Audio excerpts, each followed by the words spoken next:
Welcome back on this Tuesday, May. My goodness, I'm leaping ahead of myself. April 22nd. We are 6 days away from the election, but we are all still mourning, those of us who knew him and those of organizations in which he was so helpful, the death of Rob Crosbie. Before I bring my next guest on, I have to tell her and tell you that even today, and I'm not even St. John's today, I had two people talk to me about Rob and the impact that he had. One from the business perspective, another from a community perspective. And Charlene Johnson knows well the role Rob played in business and philanthropy. Charlene, of course, is the CEO of Energy NL.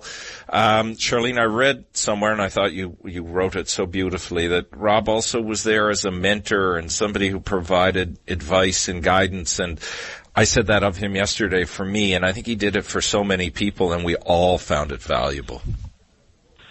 Absolutely, and thank you, Tim, for allowing me to take the time to say on behalf of Energy NL and its 500 members, our deepest sympathies to Rob's family and friends. He certainly was a great advisor to me. He always made time to share advice, and he did it with such humility and wisdom, and it's something I greatly appreciate. But he also really helped build the foundation of what Energy NL stands for today. You know, he championed local content. He believed deeply in local people and local businesses, and not just participating, but leading on the global stage as he took Crosbie Company to Guyana and other places. So we're really mourning the loss of a wonderful man, but we're also celebrating the incredible impact he's had on our industry and our province. Yeah, a fantastic role model for many in many different ways. I just want to talk about the impact on the industry.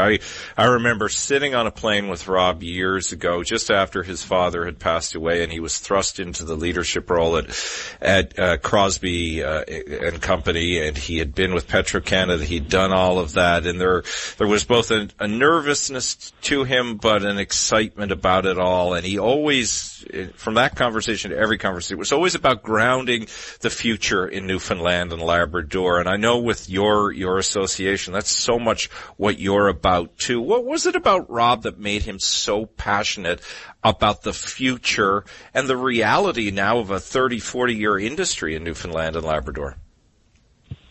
You know, a lot of these conversations and issues are very complex, and he just had a way of cutting through the noise, and he got to the heart of the issue. And I love my random emails from Rob. It could have been a snippet of an AG report from 15 years ago about the value of the oil and gas sector to the GDP of the province, but also of the country. And there would be this little quip with it. It was never mean. It was just very factual, very blunt, and just like it is. And that's what I really appreciated. But he was so big into local content and local people and local businesses. And, you know, it's the main reason he won the Outstanding Contribution Award from Energy NL back in 2016. So a big loss. Yeah, you got those notes too, eh? I did. I loved getting them. Yeah, exactly. They cut through everything else. You kind of knew what they meant. Well, Rob would want to know, so I will ask, and you don't have to go into any great detail, but given that I have you, and certainly there was a piece in the Globe and Mail about this, I think all three of the federal leaders who've been to Newfoundland have at some level touched on resource policy. How are you feeling as we get closer to the end of this election about, regardless of who forms government, where your industry will be come Tuesday, and how, whether it's the Conservatives or the Liberals, both hopefully see a future for the Newfoundland components of energy and natural resources? We're talking at a very good time because we did ask leaders of all of the parties questions, and with responses due on Friday, April 18th, recognizing that was actually Good Friday. We gave it until Monday. So it's a good time because I received the letters over, one was last week, one was yesterday, one I didn't get yet. So I've been going through those, and I think that really helps pass that information on to our members so they can form their opinions of where this will go. So the NDP and the Conservatives did send letters. The Liberals did not, so what we've had to do there is look at statements that Prime Minister Carney has made at different campaign stops along the way and take from that what we could. So our number one question, I think you know this, I think everybody knows this, our number one question, and it was very blunt in the letter, yes or no, will you cancel the oil and gas sector greenhouse gas emission cap regulations? On that particular question, the NDP did not respond. The Conservatives said that they would scrap the cap. That's their words. It's a quote. And again, no letter from the Liberals, but we did see at a campaign stop, I think it was April 9th in Calgary, they talked about, or Prime Minister Carney talked about the emissions cap, and he quoted, the results of the current consultation on the emissions cap will reflect the importance of efficiently and fairly achieving climate objectives. So I'm taking that, and I'm a very glass half full kind of person, so I'm taking that as, okay, that's a door that's cracked, that we can at least have a discussion on emissions cap in the future should they form government. It's not the getting rid of it that we are absolutely looking forward to, but, I understand politics, I understand how things work, and we just need to be able to have the conversation going forward. So that was our number one question. We also asked about incentivizing to lower emissions, because the cap is a detractor to investing in Canada, but we firmly believe in lowering emissions. We have been doing that here for decades. We're some of the lowest carbon oil in the world. But we asked government, what could you do to help incentivize further lowering those emissions? Again, on that particular question, the NDP didn't respond on that.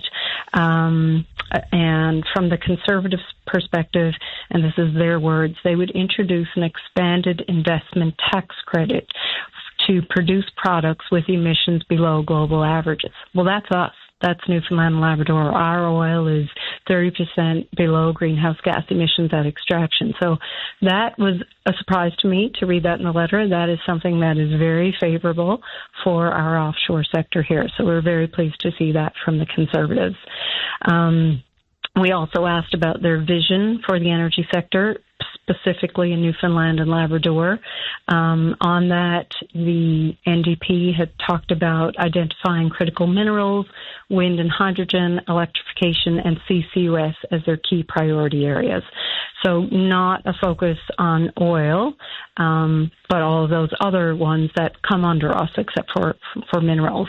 The Conservative response was they would unleash our resources and double oil production in Newfoundland and Labrador. So I'm not going to get into all of the questions. No. Those are the main ones. But essentially, we have a product here that, as I've said to you before, is at Tidewater. It's not going to take, 10 years, $15 billion to build pipelines, which we fully support. And we are so pleased to hear conversations about building pipelines in this country that we're very supportive of that. But we are at Tidewater. We can get oil to Canada and to the rest of the world in very short order with tiebacks, 18 to 24 months, and we can produce more oil. And that's what we want of these governments. So, the Liberals are talking about possibly building pipelines. That's great to hear. I'm trying to get that conversation and that focus to move to the East Coast. And I know it's hard because every time I go to Ottawa, when you hear the word oil, it goes to out west. And again, we totally support that. But we need, and that's why we've been doing so much awareness through this campaign about what we have right here in Newfoundland and Labrador that can help with energy security right here at home and beyond. So I like some of the things I'm hearing from the Conservatives. Their letter was they answered all the questions with exactly what we wanted and then some. But again, we're hearing some positive signals from the Liberals too, not as definitive as we would like to see, not specifically emissions cap is gone. But I think there's something there to work with. Sure. And on the NDP, their focus was mainly on renewables. They talked about an east-west clean energy grid. So that's all important to us as well, but there wasn't a big focus on oil from the NDP. Yeah, the NDP, I think, not to be too disrespectful or not be respectful, they have other things to worry about right now. Their own future, never mind the future of the offshore oil and gas, is probably more of a political reality for them. Charlene, appreciate the time. Thank you. Good to chat with you. Thank you, Tim. Take care. All right, that was Charlene Johnson, CEO of Energy NL. When we come back, Golden Mail